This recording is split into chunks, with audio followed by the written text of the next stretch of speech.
Right, hi guys, it's Dave here from Black Anchor Outdoors. Alright, so I'm here today to just do a quick review. Quick reviews are always been hard for us. We always end up at about 40-50 minutes. But anyway, try and do a quick one today. It's of the Mora Eldris. Right, so hang in there and we'll get to the review.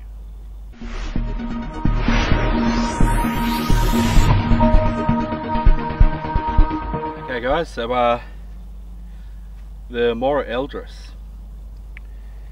Now there's some mixed opinions on this knife.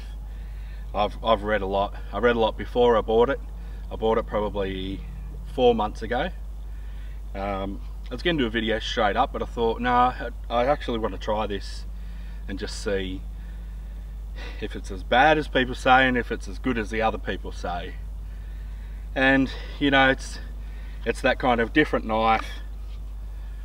We have, I think it's a 2.5 inch blade, stainless, as most of the new Moras are. Or you got the Garberg that's carbon, I think, or maybe that is stainless. I'll put that up anyway. But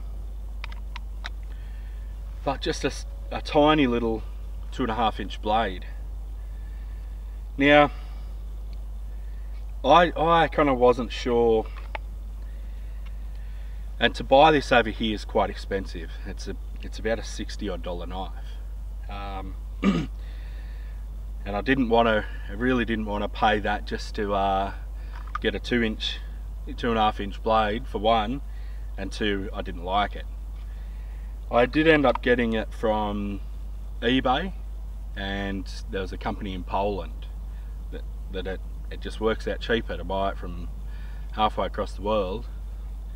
So it ended up about a $35 knife. Now that's acceptable for me to kind of try out. And now, when I first got it, I was mixed again. I was kind of feeling it in my hands, and you know, I ended up loving it. It's such a different kind of blade. Little compound grind on there, so it would be good for skinning and that kind of thing. And obviously the Moras come pretty sharp, and I haven't had a problem keeping it sharp. Now this one, I kind of didn't know the use. I do have a little carving kit in front of me at the moment. I thought, right, straighten the carving kit and that's where it'll stay. And it is great for little carving work as well. But what it actually got used for, so my family and partner and family and that, we all went camping. My wife absolutely loved this. So the whole camping trip, I didn't get to use it anyway. But just for her, for food prep and that kind of thing, you know, we have a little kitchenette kind of thing. So you know how they get when you're camping, they get pots and pans and stuff everywhere, so a bigger knife would be fine, but a smaller knife just kind of sits out of the way a little bit. And that's what she said she loved about it, was, you know, it wasn't in the way. It was super sharp, which, you know, our kitchen knives aren't even this sharp, but you know, cutting steaks and that kind of thing, you really don't need a big kitchen knife when you're camping. And this little blade, perfect. She just sliced away, and whatever it was she was doing, so it kind of got stolen for that trip. But that's fine. I'll order her another one. Now the idea of the sheath with these is it's meant to be a neck knife. Well, for modern breeding, that's what it's meant to be. Meant to be either a neck knife or basically just a pocket knife. A pocket knife that isn't folding, so a fixed blade pocket knife instead of a folder. And I have used it a lot as that. So it sits in the pocket there, feels no different to a normal folder. Obviously it doesn't have your pocket clip and that kind of thing, but it's perfect for sitting in there. Alright, so enough rambling. I'll get on to I'll just do a few little tasks. I'm obviously not going to baton or anything like that with this. It's not meant for that. It's not going to do it. It's, you know, but there is a few tasks it's really good at. Alright, I'll be back. Alright, so this is actually a two-part review. The other thing we're going to review is Fatwood. Right now, for Australian viewers, we all know how hard it's been to get Fatwood. I was buying it from a guy that imported it from the States. Basically, I think he bought these bags, brought it over, cut them up and sold them for a ridiculous amount. 100 grams was costing me $15 delivered off eBay. It's obviously a rort, but that's all we kind of had.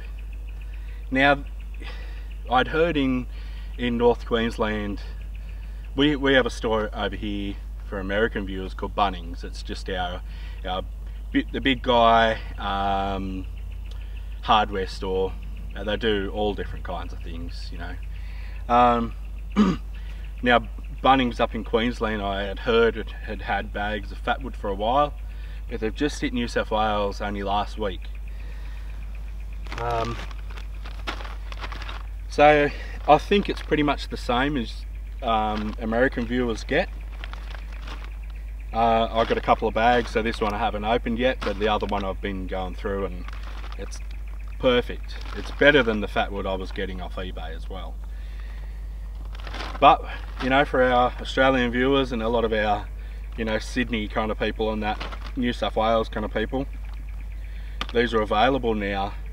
So $12 a bag. It's 1.81 kilograms, so nearly 2 kilos of Fatwood. Probably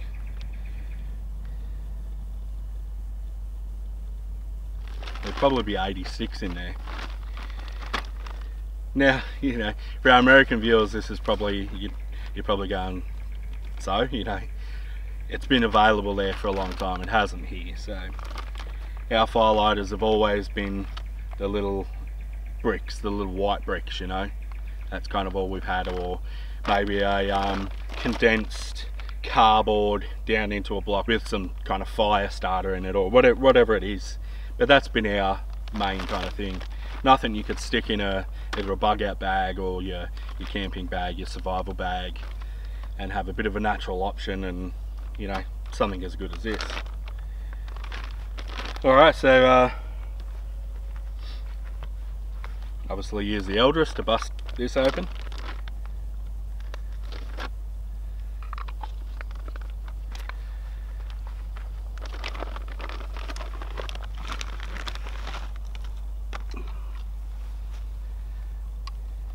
So the smell of this is amazing. So this bag of Fatwood, so it's produced in Honduras, so Southern American place. So I don't know if it's the same place that you guys get it over there in the States, but yeah, it's imported out to us now. Alright, so getting on to this blade. So what I have found doing this kind of work, you know, so I'll get a little fire going here now, but little feather sticks and stuff like that is perfect with this little blade. It really doesn't get in the way. I don't feel like it's, you know, I don't really have to move fingers out of the way, that kind of thing. I'm not having a blade this big where I'm pushing on the tip of it. Now, to be honest, it's stuff I'm used to anyway. You know, using this kind of size blade, 6-inch. You know, so I'm used to that anyway. So it's not like that's something I don't want to do and I can't do. But on the flip side, I don't have to with something like this. So, you know, a little confined spot, that kind of thing, I find this perfect. Now, as a normal Mora, they hold the edge really well. I find they do. And you know, we're using it on hardwoods. This here, would be the softest thing I could find, I reckon, in 10-kilometre area. There's just nothing around here soft. Obviously your green stuff, your green saplings and stuff like that would be soft, but they'd be no good for fire lighting and that kind of thing. Alright, well, I'm going to bring this camera down and I'll feather up a load of this, hit it with a ferro rod, I think I'll do today, and we'll just get a little fire going. Right guys, so I'm back here, got a bit of a fire lay set up. I got just some, this is some stuff just found on the ground around here, so I've laid out a bit of a base with that. Got the Fatwood here, some dry grasses. Now this is something we'll use a lot over here. You know, as I said, bush is different all over the country, but we have a bit of a standard kind of bush. Now, dry grasses is what we would often use over feather sticking. Now you can feather stick, and you can feather stick the hard stuff, but it's not an easy job. It's not, you know, it's hard to keep those curls on. It's hard to get the curls in with these harder woods, and we have that much dry grass that catches a spark. You know, it's just our easier option. But what I will do here, I'm going to lay these grasses out, and they're a little bit wet, to be honest. We had a bit of rain last night. I just lay that out in a bird's nest, and I'm just trying to find the driest part of it to sit in the center. Have some smaller twigs here, a few other twigs there, but then some bigger stuff over there. Alright, so let's see where I think this Mora Eldris shines. Now, you know, you could kind of think we're in a little bit of a confined space here, people sitting around. This is where I think this would shine.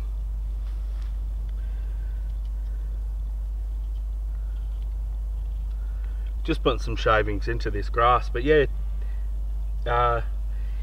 it's real unusual how soft this wood is. You know, I'm not used to feather sticking or carving with anything this soft. It's nice, to be honest. Now for getting in fine, I think this Mora is just perfect.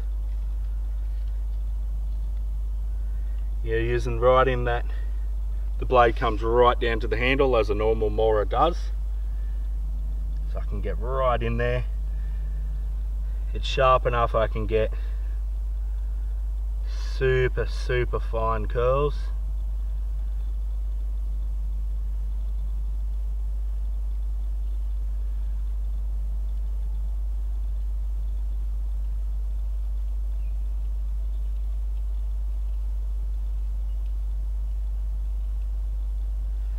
And then this compound grind on the end, you know, for really getting in and get some of that fine stuff. I'm putting no pressure on that, it's just slicing through. Alright, so there's a few in there. I'll shave off a few bigger bits.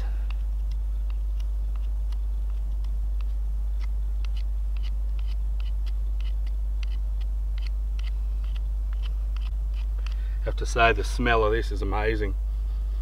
It's all I can smell here, and it's super dense with resin, which is obviously what Fatwood is, but yeah, it's just surprising how dense it is with that resin. Alright, so I'm gonna I'll try and keep some curls on this thing so I can set that up as a you know, so as a feather stick.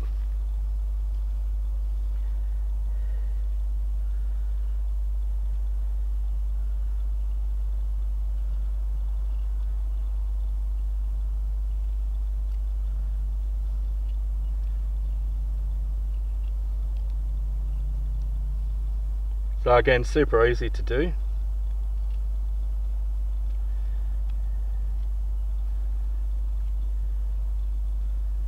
And get super fine in here. Yeah, for the Australian viewers, you've got to get some of this. I know we've all had Fatwood before, but I don't know, when I was paying $15 for 100 grams, it was like lighting a fire with gold, so I never really wanted to do it.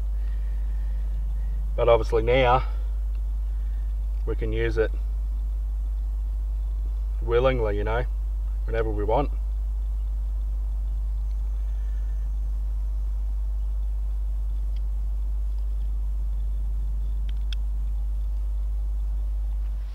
Tell you what, that was funny, going along to Bunnings the other day,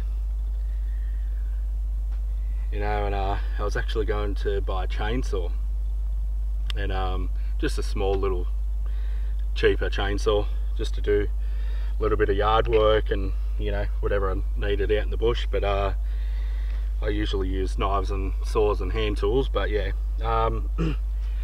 yeah, walking up to the front of our store, and I got to see in the window, so they've got the Fatwood in this display box, and it says Fatwood on the front and on the back, and I see through the window Fatwood, and I'm like,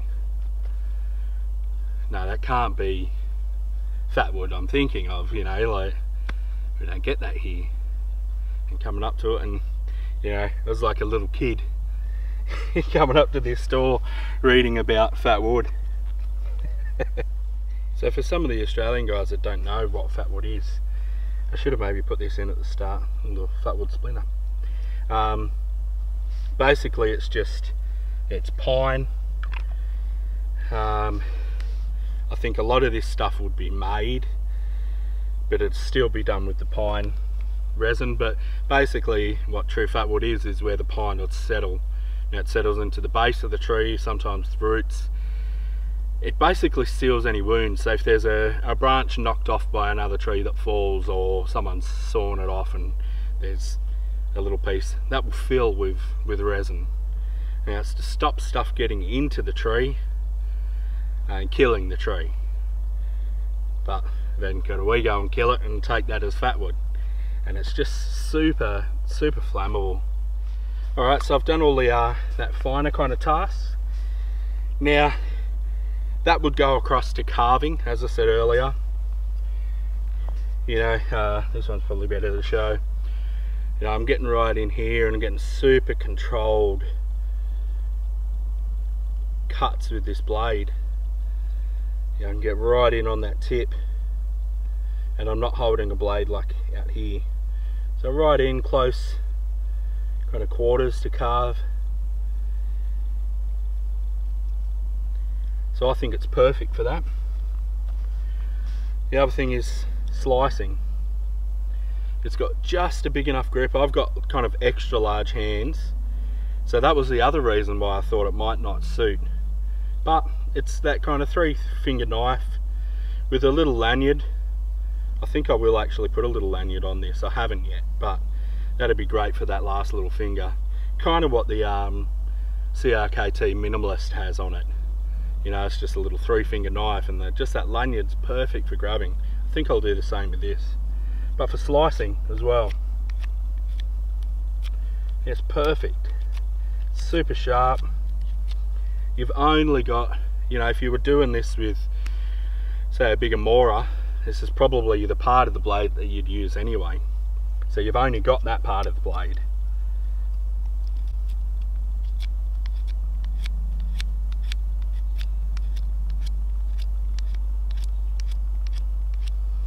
You know, but this isn't a one tool option. You know, there's things like the Jessica X from Schrade, that kind of thing, where they are a one tool option. You can take that out and you can do from that task up to chopping. You know, you could use it as a combat knife, anything it kind of calls for. This isn't that kind of knife. It's meant for those tiny tasks, and it fits in the pocket perfectly. So I think they've nailed it. All right. So next thing, what they're perfect for. Now I'm probably going to get a few and piggyback on a few of my knives. Now, so I've got the SE6 here, you know, sanded a little bit of the back of that, still not that sharp. I've got to get in there again, but the back of this, it's like it was born to strike ferro rods. So having it as a piggyback on a knife, I think would be perfect. It's like you've got a striker that has a blade on the other side, and it's comfortable. All right, I'm gonna hit this and see if we can light it up. Look at the way that throws sparks.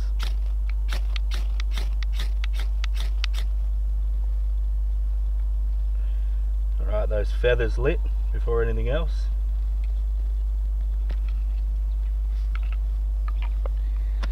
Now the back of that, you know, as I just said, I think most Moras are like, you know, they're not all like that. A lot of them, the companion and stuff like that, you have to sand and do that kind of thing. But the ones that are sharp, they are super sharp.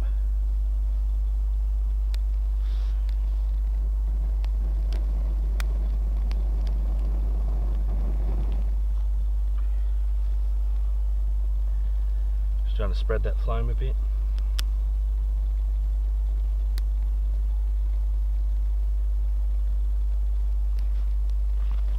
So you can basically, with these Fatwood sticks, feather them up, and they're it. That's a light your fire.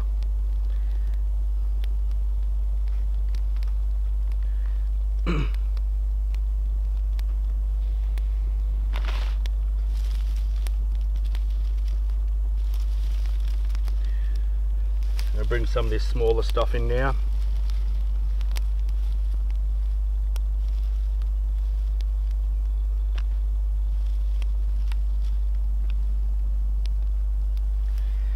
Try and give a bit of space to my fires.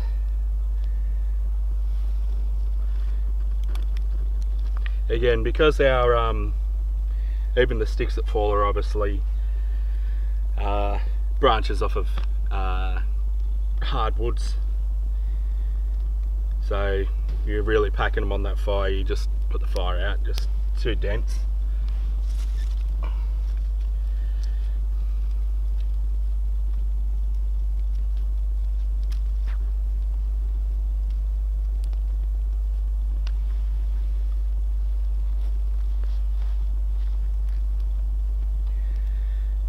Alright, so, you know, I said it pretty much straight up in the vid that I love this, but I'll do a final kind of thing now. You know, upsides and downsides. So I'll get downsides first, I guess, and I don't think it's too much. It's not for everything. You can't do everything with this knife. But as I said, I don't think it's not meant to do everything. And I don't use one knife all the time, so for me this is perfect. Love it going in the pocket, using as a striker, using for that finer stuff, sitting on a chair with other people just doing some either carving or feathering some stuff ready for the fire or whatever it is. This is perfect. Alright, so all in all, would I recommend it? Definitely. Paying the $50 to $65, I think it's 55 for this one and 65 with the multi-mount sheath. I think it's a little bit expensive. It's still worth it though. It's got its uses. I would jump on and buy it from Poland myself. I don't like doing that. I like keeping you know, our sales in the country, but sometimes you just can't do that. But yeah, I'd definitely recommend it for a little pocket knife, a neck knife, to be mounted on the front of a sheath as a small knife and a striker, that kind of thing. I think it's perfect. Alright guys, thanks for watching the video. Click like, share and subscribe, and we'll see you again for a video soon. And Kane will be back soon.